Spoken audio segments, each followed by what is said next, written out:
Haven't made a video in a little while. Everything is pretty snowy there around here. Temperature is a little milder today, but the ducks and chickens are okay. Everything's good. A lot of snow. I got a lot of insulation panels here because I'm going to be building insulated coops as soon as thaw hits there and all the snow gets down. It looks like my gardens and trees and all that sort of stuff survived the winter. You know, we're March now, so. But I wanted to share this with you. Okay, this is a two-wheel drive 2005 Dodge Ram 1500 5.7 Hemi. Anyway, yesterday, coming home after I stopped to get chicken supplies and stuff, I had a bearing. There was a little bit of grumbling and whining to it and stuff, but it didn't give me a whole lot of indication that it was gone. Anyway, I got about, I don't know, a mile and a half from the chicken supply, and well, sure enough, their wheel started to separate and started to come apart. Bearing separated in half. Right, cooked it. It cooked it.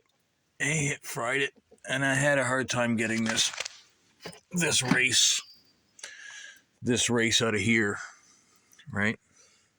I mean, if it was a four-wheel drive unit and it had the drive shaft and stuff, and it would have a much heavier steering knuckle rather than the one that it has. So here I do everything, by the wrench, old school, right? I fix all my own stuff if I can help it. But this was a serious thing because, all I was left with on the knuckles was the back part of the hub. So that was I dare say, a bitch and a half to get out of there. And I'll tell you what I did. You see a lot of videos of guys, using, cutting them and banging the hell out of them and different types of pullers and this and that. But I'll tell you what, when you're old school like me, I don't really have a whole lot of resources. I mean, I have tools. I mean, that's the thing. The trick is to have the tools. I just don't have all the right tools, right? So I'll tell you what I did. I took this 4-way, and I think the smallest size on it is 18 millimeter. So that's the size of the bolts in behind that secure that hub, that new hub. This is a new hub. It's 18 millimeter. I'm putting good stuff back on it. Like, see, this thing's got all new struts, all new shocks, new upper control arm and ball joint. Right, I got a new ball joint for the bottom and stuff. I'm just not tackling it now, just because, I got shit to do. I need to get mobile, right? Only the one vehicle, but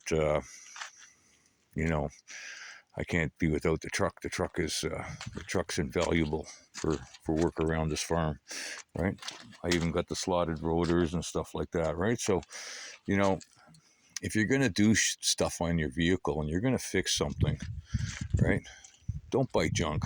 Buy good quality parts. Buy good shit, because then you're not doing this stuff every 5 minutes, right?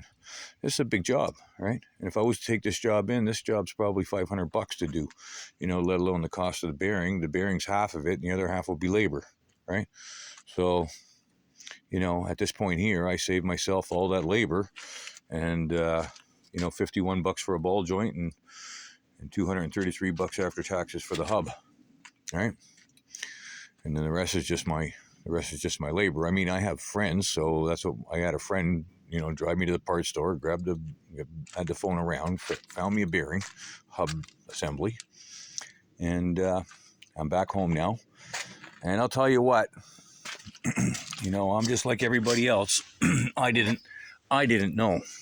So what I did is I was banging and banging and banging and banging and banging and banging and banging, and I was getting tired banging. So it wasn't budging, right? It wasn't budging. So that's what I did. I put this thing, I turned the steering, I put this on the head of the bolt, I put the screwdriver flathead part against the lower control arm bushing housing there on the outside, just there, and then turn the steering wheel, turn the steering wheel, turn the steering wheel, and pop.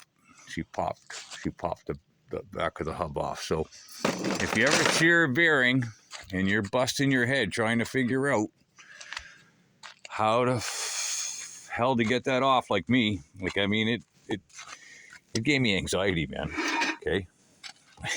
It really did. It gave me anxiety. But, you know, I think what compromised the bearing in the first place is I had a stud put in, right? And they hammered the bejesus out of that to get that stud in there, right? So I'm guessing that was the first thing that compromised the bearing. And then, of course, my road and everything is pretty shitty, right? It's just a dirt road, and it gets into thaw here, and it just turns all potholes and puddles and everything. So this is the ball joint. This is the ball joint I got. This is a Napa ball joint, but it's a fair amount of work to change this. So I'm not changing this right now. I need to get mobile, and my next day off, clear, I'll do it, right? Because everything's there, everything's ready to go.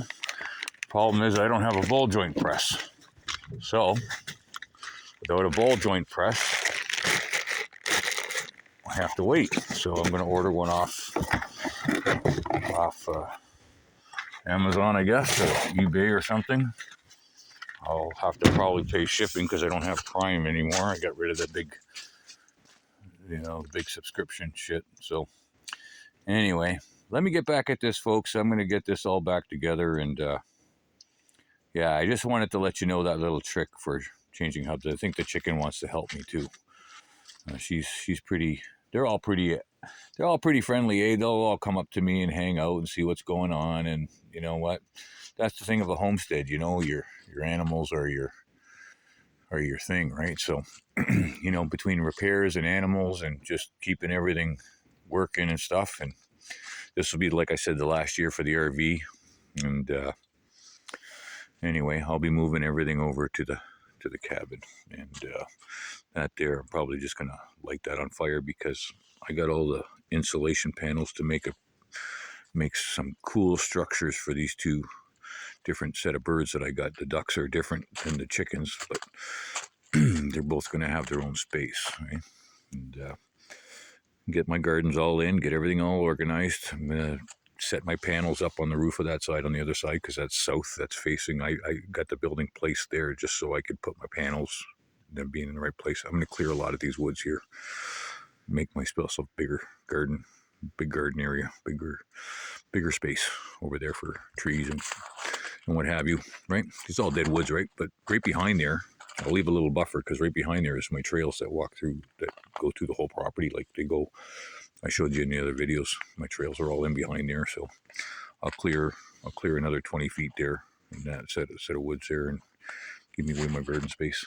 But I still haven't got a shelter back up. I haven't even buried it out. Haven't even figured out what to do about that yet.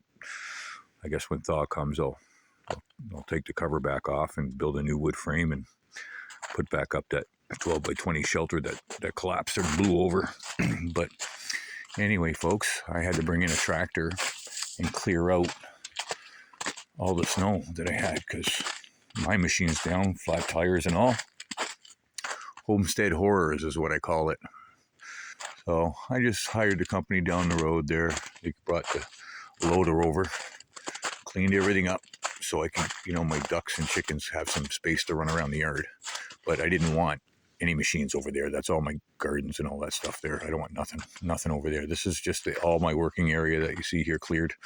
And the working area I have over here is not cleared because I'm not in a rush to work over there yet. So anyway, it's pretty messy, right? Still winter. But you know what? When you got an emergency, and you have the ability or even the ambition, you don't even have to. There's enough YouTube videos. There's enough how-to videos, man, to not even be scared to tackle this stuff. Even if you've never done it before, you know what I'm saying? Like this whole assembly here is 5 bolts. You can count them right there. Okay, the 2 big ones there holding the brake caliper, holding the brake caliper, which I got tied up there. Holding the brake caliper, and the 3 there holds your bearing, your hub. Okay? That's what holds your wheel on. That's all what it is in 2-wheel drive. Simple, easy peasy, right? You just have to make sure, clean it up, clean everything up. See, I filed everything down. I filed all the surfaces flat, okay, where it goes together, so everything has good contact. And then, of course, a torque wrench is important, because I think, a lot of people say torque wrenches are overrated, and they just use the German specs, which is good and tight.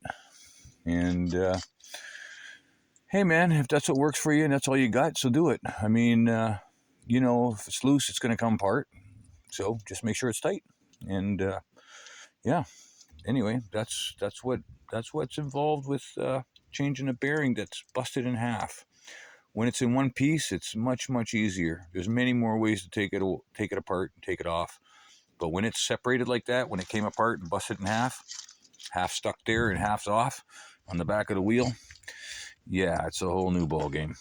So I just wanted to share that with you. It's a trick there, and it's worth knowing, right? It saves you hours of pounding. Okay, take care, folks.